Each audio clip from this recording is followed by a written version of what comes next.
시베리아의 뼛속까지 시린 혹한 속, 영하 30도의 눈보라치는 도로 위에서 수많은 운전자가 생사를 건 공포와 마주하고 있습니다. 그들이 타고 있는 것은 단순한 이동수단이 아닙니다. 그것은 언제든 탑승자를 밖으로 나오지 못하게 가둬버릴 수 있는 강철 감옥이자 러시아 현지에서 자조 섞인 분노로 불리는 이른바 움직이는 관짝입니다. 한때 세계의 공장이라 불리며 경제 기적을 자랑하던 중국 제조산업의 민낯이 가장 가혹한 환경에서 그 실체를 드러내고 있습니다. 화려한 겉모습에 가려져 있던 품질의 조악함은 극한의 추위 앞에서 더 이상 숨길 곳을 잃었습니다. 이것은 단순한 자동차 고장에 대한 이야기가 아닙니다. 이것은 부풀려진 통계와 과잉 생산, 그리고 정치적 야망이 빚어낸 거대한 거품이 어떻게 현실의 벽에 부딪혀 깨지고 있는지 보여주는 서막입니다. 메이드 인 차이나의 악몽은 이제 국경을 넘어 러시아의 설원 위에서 비극적인 형태로 실현되고 있습니다. 러시아 시장을 장악한 중국산 자동차들이 겨울이 깊어짐에 따라 치명적인 결함들을 쏟아내고 있습니다. 서방 브랜드가 철수한 빈자리를 차지한 중국 차들은 러시아 소비자들 사이에서 공포의 대상으로 전락했습니다. 소셜미디어를 통해 빠르게 확산하고 있는 영상들은 주행 중이거나 주차된 차량의 문이 갑자기 잠겨버려 열리지 않는 상황을 적나라하게 보여줍니다. 영하의 날씨 속에서 창문조차 내려가지 않아 탑승자는 비상 상황에서도 탈출할 방법 없이 꼼짝없이 갇히게 됩니다. 이러한 현상의 직접적인 원인은 도어록 모터에 스며든 수분이 얼어붙어 전체 개방 메커니즘을 마비시키는 데 있습니다. 문손잡이는 먹통이 되고 수동 잠금 장치조차 추위를 견디지 못해 떨어져 나가며 최첨단 기능을 자랑하던 차량은 순식간에 고철 덩어리로 변해버립니다. 이러한 고장은 몇몇 불운한 운전자가 겪는 개별적인 사례가 아닙니다. 러시아 전역에서 뒷문 케이블 동결, 조수석 손잡이 풀림, 중앙 잠금 장치 시스템 전체의 먹통 현상 등 유사한 보고가 빗발치고 있습니다. 일부 차주들은 윤활유를 바르거나 임시 방편을 동원해보지만 이는 근본적인 해결책이 되지 못하며 대부분 대대적인 수리가 필요한 상황에 직면합니다. 그러나 더욱 심각한 문제는 기계적 결함 그 자체가 아니라 그 뒤에 숨겨진 엉망인 애프터 서비스 시스템과 공급망의 붕괴입니다. 우크라이나 전쟁 이후 서방의 제재로 인해 유럽, 일본, 한국의 자동차 제조사들이 철수한 틈을 타 중국 차들이 러시아로 쏟아져 들어왔습니다. 현재 러시아는 중국의 최대 자동차 수출국이 되었으며 중국 전체 해외 수출의 약 64%를 차지하고 있습니다. 겉으로 보기에 이는 양국의 견고한 무역 협력처럼 보이지만 그 이면을 들여다보면 러시아 시장이 중국의 막대한 과잉 생산 위기를 해소하기 위한 쓰레기 처리장으로 전락했음을 알 수 있습니다. 부품 공급망은 엉망이며 똑같은 모델임에도 불구하고 호환되지 않는 세 가지 다른 제조사의 부품이 쓰이는 경우도 허다합니다. 고장이 나도 수리할 부품이 없거나 부품이 있어도 규격이 맞지 않아 러시아 소비자들은 막대한 비용을 지불하고도 불량품을 떠안아야 하는 처지에 놓였습니다. 러시아와 중국의 무역은 표면적으로는 전략적 동맹의 형태를 띠고 있습니다. 중국산 자동차와 스마트폰, 소비재를 러시아의 석유, 천연가스 등 원자재와 맞바꾸는 통화 스와프 메커니즘으로 굴러갑니다. 안톤 실루아노프 러시아 재무장관은 양국 무역 결제의 99% 이상이 서방 금융 시스템을 우회하기 위해 현지 통화로 이루어진다고 밝혔습니다. 그러나 이 합의의 최대 수혜자는 명백히 중국입니다. 중국은 수출 물량을 유지하고 자국 내에 쌓인 악성 재고를 털어내며 고립된 러시아 시장 내에서 경제적 영향력을 일방적으로 확대하고 있습니다. 반면 러시아가 치르는 대가는 사회 전반에 걸친 삶의 질 저하로 나타납니다. 러시아 시장은 품질이 보장되지 않는 저질 중국차로 넘쳐나고 그 위험과 비용은 고스란히 소비자의 몫이 되었습니다. 러시아의 유명 자동차 유튜버들은 중국 제조사들의 유일한 목표는 당장 차를 파는 것뿐이라며 보증이나 사후 관리는 안중에도 없다고 강도 높게 비난하고 있습니다. 그들은 중국 기업들이 브랜드 평판을 지키려는 장기적인 비전이나 문화가 없으며 오직 물건을 밀어내는 데만 급급하다고 지적합니다. 차를 사자마자 중국 로고를 떼버리는 영상이 유행처럼 번지는 것은 러시아인들이 느끼는 모멸감과 불신을 상징적으로 보여줍니다. 근본적인 문제는 결함 있는 모델 몇 개가 아니라 이러한 시스템을 용인하고 장려하는 중국 공산당의 경제 구조에 있습니다. 중국은 러시아의 국제적 고립과 제재 상황을 악용해 철저히 이익을 뽑아내고 있으며 우방국이라는 명분 아래 러시아 시장을 불량 제품의 하치장으로 만들고 있습니다. 정치적으로 중러 관계는 견고한 전략적 동맹이라기보다 단기적 착취에 기반한 위태로운 거래 관계에 가깝습니다. 블라디미르 푸틴은 서방의 압박에 맞서기 위해 중국을 임시 파트너로 이용하려 했지만 시진핑과 중국 공산당은 이를 기회로 러시아를 경제적 속국으로 만들고 서방 주도 금융 질서를 허물기 위한 지렛대로 삼고 있습니다. 러시아 거리에서 얼어붙은 채 멈추어선 중국산 자동차들은 단순한 소비자 문제를 넘어 국가적 굴욕의 상징이 되었습니다. 이는 한 국가가 기술적 자립을 잃고 특정 국가에 종속되었을 때 어떤 결과를 초래하는지를 보여주는 냉혹한 교훈입니다. 러시아 내부의 분노는 모스크바가 향후 출구 전략을 모색할 때 중요한 변수가 될 것입니다. 그러나 중국의 문제는 비단 국경 밖 러시아에서만 벌어지는 것이 아닙니다. 밖으로 드러난 기술적 결함 뒤에는 내부로부터 무너져 내리고 있는 거대한 경제와 인구 통계의 거짓말이 도사리고 있습니다. 세계 2위 경제 대국이라는 화려한 간판 뒤에 숨겨진 충격적인 진실들이 이제 서서히 그 모습을 드러내고 있습니다. 드러난 중국의 거대한 거짓말은 국가의 근간인 경제 지표와 인구 통계에서 가장 극명하게 나타납니다. 인구와 경제 데이터는 글로벌 강대국 경쟁의 핵심 지표이자 국력을 가늠하는 척도입니다. 그러나 중국 공산당 통치하에 중국은 이 수치들을 조직적으로 조작했다는 비난을 받고 있으며 화려한 성장 수치 뒤에 가려진 수많은 구조적 약점이 서서히 그 실체를 드러내고 있습니다. 시진핑 주석은 2025년 중국 경제 성장률이 5%에 달할 것이라고 자신 있게 주장했지만 서방의 분석은 이와 전혀 다른 현실을 가리킵니다.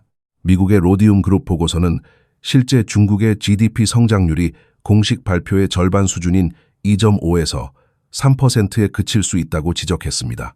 심지어 사우스캐롤라이나 대학교의 셰템 교수는 중국 경제가 수출에 과도하게 의존하고 있으며 내수 소비가 급격히 위축되었기에 이 3%라는 수치조차 과대평가되었을 가능성이 크다고 강조했습니다. 전문가들은 또한 중국이 놀라운 생산 능력을 자랑하며 세계의 공장 역할을 하고 있지만 실질적인 이익과 핵심 기술 부문은 여전히 미국과 유럽 동맹국의 통제하에 있다는 점을 지적합니다. 대표적인 예로 아이폰은 중국에서 조립되지만 그 과정에서 발생하는 막대한 이익과 기술적 부가가치는 온전히 미국의 몫입니다. 반도체 생산의 핵심인 ASML 노광 장비의 경우 부품의 85%가 미국과 그 동맹국에서 공급되며 중국은 이를 독자적으로 복제할 수 없습니다. 신소재, 전기차, 반도체, 바이오 제약, 신재생에너지 같은 첨단 제조업 분야가 중국 공산당의 지침에 따라 국가적 차원에서 육성되었지만 여전히 독자적인 수익을 창출하는 데 어려움을 겪고 있는 것이 현실입니다. 이러한 수익성 위기는 자동차 산업에서도 여실히 드러납니다. 2025년 중국의 글로벌 자동차 판매량은 2,700만 대로 처음으로 일본을 앞지를 것으로 예상됐으나 내실을 들여다보면 상황은 딴판입니다. 중국의 14대 주요 자동차 제조사 중 대부분이 적자를 기록하거나 이익 감소를 보고했습니다. 반면 일본의 도요타는 4조 1천억엔, 한화 약 37조 원의 순이익을 올렸는데 이는 중국 자동차 산업 전체의 이익을 합친 것보다 더 많은 수치입니다. 내수 부진이 이어지고 정부의 보조금 및 세금 혜택이 종료되는 2026년은 중국 자동차 제조사들에게 더 큰 시련의 해가 될 것이며 이는 곧 대량 실업과 산업 전반의 구조 조정으로 이어질 시한폭탄과도 같습니다. 이런 거시경제의 쇠퇴는 통계 속 숫자에 머물지 않고 평범한 시민들의 일상에 그대로 투영되고 있습니다. 위챗과 더우인 같은 소셜미디어에는 미래에 대한 불안과 좌절감이 널리 퍼져 있습니다. 노동자들은 일자리를 잃고 공장은 문을 닫으며 임금을 체불한 사장들은 도주하는 일이 빈번해졌습니다. 시위는 이제 일상적인 풍경이 되었습니다. 지난 1월 12일 광시성 AIC에서는 노동자들이 공장 문을 막고 체불 임금을 요구하며 시위를 벌였습니다. 한 여성 노동자는 교통경찰에게 제지당하자 울분을 토하며 소리쳤습니다. 결혼도 못하고 집도 못 사고 병원비도 못 냅니다. 수십 년을 일했는데 남은 게 하나도 없어서 고향에도 못 갑니다. 선양에서는 계약직 교사들이 5개월간 월급을 받지 못했고 다른 지역에서는 교사들의 사회보험료가 수년간 체납되어 한때 존경받던 시민들조차 생존을 걱정해야 하는 처지로 내몰리고 있습니다. 경제적 붕괴는 물리적인 공간의 황폐화로도 이어지고 있습니다. 중국 전역의 도시 풍경은 급격한 인구 감소와 경기 침체의 징후를 뚜렷하게 보여줍니다. 한때 사람들로 붐비던 기차역, 시장, 대형 쇼핑몰은 썰렁하게 변해버렸습니다. 중국에서 가장 발달한 도시 중 하나인 선전의 룽화 버스터미널 영상에는 거리에서 잠을 자는 노숙자들의 모습이 포착되어 화려한 도시의 이면에 감춰진 빈곤의 현실을 적나라하게 보여주었습니다. 블로거와 네티즌들은 네이멍구, 후난, 푸젠, 광시, 안후이에 이르기까지 유령 마을로 변해버린 거주지, 짓담한 채 버려진 타운, 텅 빈 도시들의 모습을 실시간으로 공유하고 있습니다. 대도시와 소도시를 가리지 않고 인구가 빠르게 줄어들면서 한때 번영을 자랑하던 곳들이 사람의 온기가 사라진 콘크리트 숲으로 변해가고 있습니다. 이러한 현상의 기저에는 중국 인구 통계가 엄청나게 부풀려졌다는 충격적인 의혹이 자리 잡고 있습니다. 최근 소셜미디어에서 화제가 된 한 중국계 미국인 분석가의 영상은 수학적 모델링과 AI 시뮬레이션을 이용해 중국의 실제 인구가 중국 공산당이 주장하는 14억 1천만 명보다 훨씬 적은 약 5억 명 수준일 수도 있다는 파격적인 추정을 내놓았습니다. 그녀는 대약진 운동과 기근, 문화대혁명, 그리고 잔혹했던 한 자녀 정책 같은 역사적 사건들이 인구 구조에 미친 영향을 근거로 들며 공식 데이터가 현실을 완전히 왜곡하고 있다고 주장했습니다. 인구 통계학자 이푸트촨 또한 중국의 합계 출산율이 이미 1991년에 대체 수준 아래로 떨어졌으며 수년간 조작된 인구 데이터가 중국 지도부의 심각한 전략적 오판을 불러왔다고 지적했습니다. 구체적인 조작의 증거들은 곳곳에서 발견됩니다. 예를 들어 출산율이 1.2명이었던 2000년에는 정상적인 통계라면 신생아가 300만 명이어야 했지만 국가통계국은 이를 770만 명이라고 보고했습니다. 지방정부들도 중앙정부로부터 추가 예산을 타내기 위해 취학 아동수를 조직적으로 부풀렸습니다. 광동성 재양시는 42%, 후난성 사오양은 39%나 아동수를 부풀려 보고한 사실이 드러나기도 했습니다. 가족계획 시스템은 자신들의 정책 지속을 정당화하기 위해 출산율을 조작했고 이러한 왜곡은 수십 년간 누적되어 국가 전체의 통계를 회복 불가능한 수준으로 망가뜨렸습니다. 이 왜곡된 인구 수치는 광범위하고 치명적인 결과를 초래합니다. 부정확한 데이터에 기초하여 수립된 경제, 국방, 외교 정책은 중국이 여전히 거대하고 젊은 시장이라는 환상을 만들어냈습니다. 하지만 현실은 인구 감소로 인한 내수 시장의 급격한 약화, 소비 위축, 감당할 수 없는 부채 증가, 그리고 노동 및 부동산 시장의 동반 침체입니다.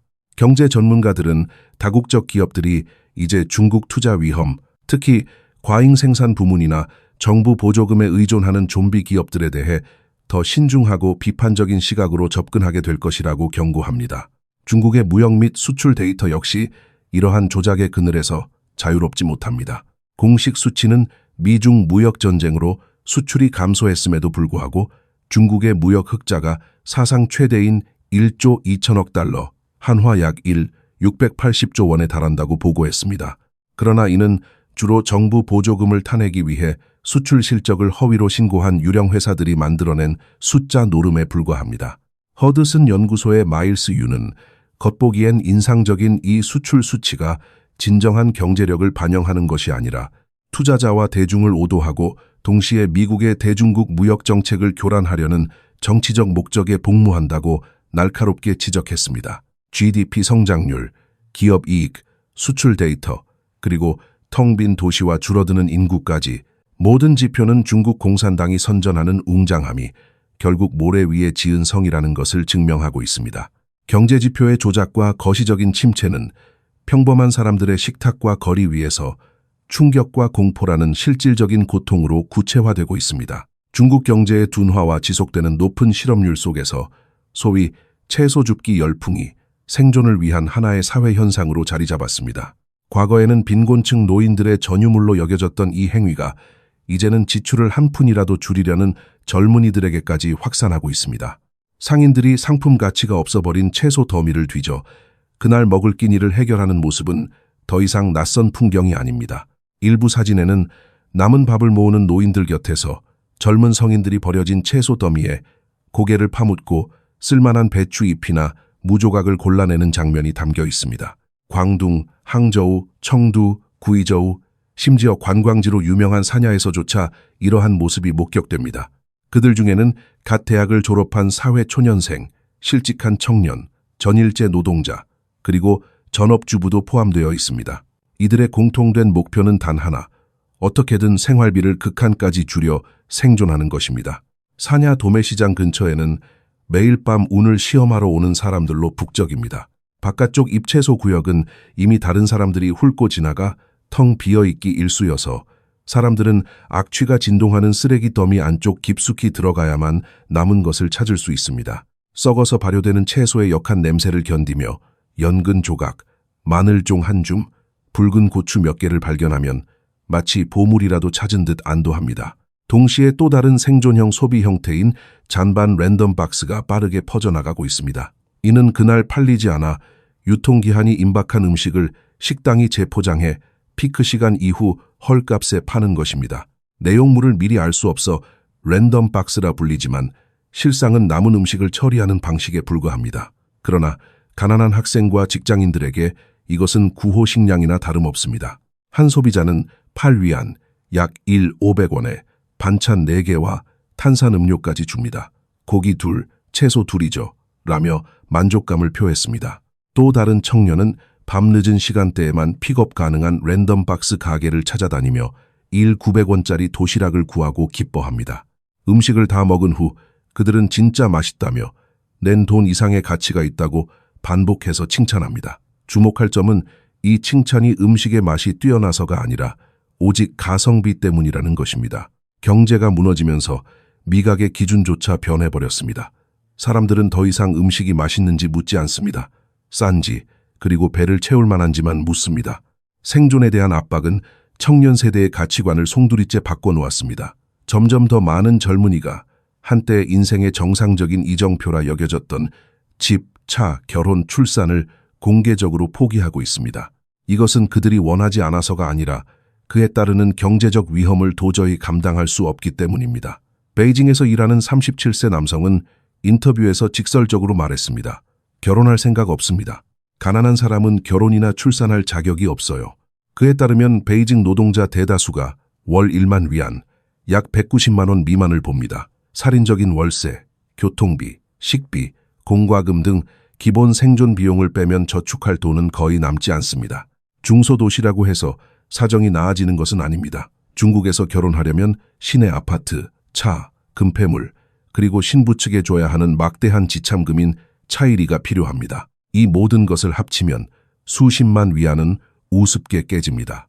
부모의 전폭적인 지원 없이 평범한 젊은 졸업생이 그 돈을 모으려면 수십 년이 걸리거나 아예 불가능합니다. 이런 가혹한 조건에서 결혼은 행복한 결합이 아닌 인생을 건 고위험 투자가 되어버렸습니다. 결혼 시장에 발을 들이는 순간 기존에 모아둔 쥐꼬리만 한 저축은 바닥나고 향후 수년의 소득은 빚을 갚는 데 묶여버립니다. 따라서 많은 사람에게 아예 시도조차 하지 않는 것이 피해를 최소화하는 가장 합리적인 선택지가 되었습니다. 주택담보대출 채무 불이행이 계속 늘어나는 가운데 역설적으로 집을 사지 않고 차를 사지 않고 결혼하지 않은 소위 탕핑, 누워있는 족들이 가장 타격을 덜 받는 집단이 되고 있습니다. 그들은 삶을 축소하고 기대를 낮추며 간신히 심리적 안정감을 유지하기 위해 매 끼니와 모든 지출을 철저히 계산하며 살아갑니다.